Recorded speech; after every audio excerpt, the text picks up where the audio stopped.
Political marriages were a fact of life in the Middle Ages, as kings and rulers sought alliances with other kingdoms to perhaps boost their prestige or as a measure against rivals attacking their territories.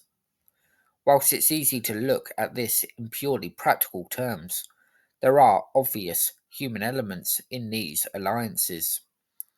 Very often, a daughter or sometimes another female relative of a king would be nothing more than a young child with no say in the matter, and even older females in adulthood had little input, although occasionally some would defy expectations.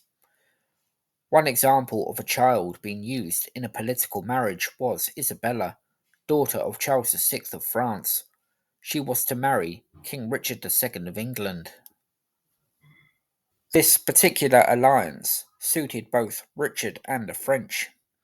Richard had shown no inclination to continue the war in France that had been started by his grandfather, Edward III. As for the French, their own king, Charles VI, had questionable mental health that would only get worse as time went on. Richard's decision to look for peace rather than pursue war would not have been popular in some quarters in England. France, with an unstable king, looked like it was there for the taking, and a more ruthless king than Richard surely would have renewed hostilities. But the wedding between Richard and Isabella did take place on the 4th of November 1396. Richard was 29 years of age, Isabella still a few days short of her 7th birthday. A few days before the ceremony, Isabella was taken to meet her husband to be. The innocent little child was, unsurprisingly, described as being emotional and perhaps fearful she would never see her parents or even her homeland again. What's more, there had been much pomp and ceremony already, and the experience would have been overwhelming for a young girl, and it's no surprise she had to be carried into the king's pavilion. After the wedding, Isabella and Richard sailed for England. Now, there isn't much good to say about Richard's reign. Many regard him as a tyrant, and certainly some of his behaviour does meet that criteria. However, his treatment of Isabella shows a different side to Richard. Although she was now regarded as his wife and queen, Richard, still childless, treated the young girl as more like his own daughter, showering her with gifts and toys, and keeping her entertained.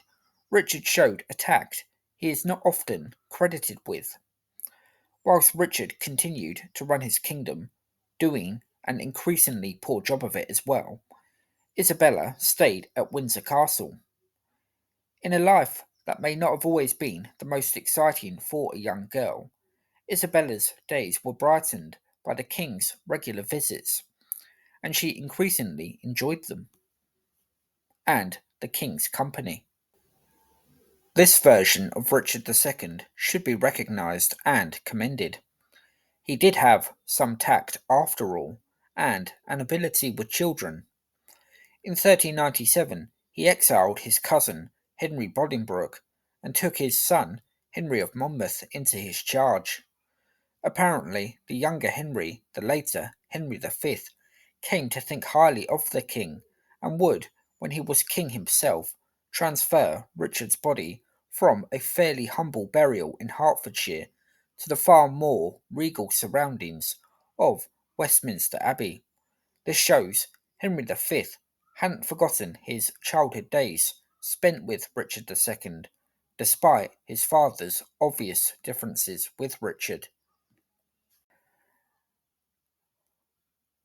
The experience for Isabella, marrying a full grown man, a king no less, and then having to move to a foreign country, would have been undoubtedly a frightening one for her, as it would have been for princesses far older and more worldly than her.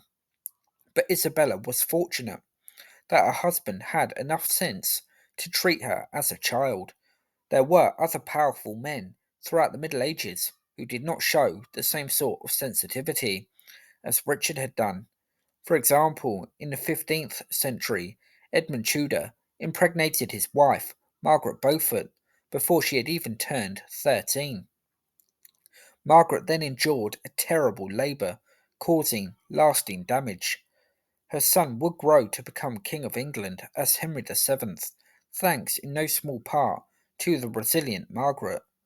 However, this does not excuse Edmund's appalling behaviour, which was shocking even in those days, as people recognised that 12 was no age for a girl to get pregnant.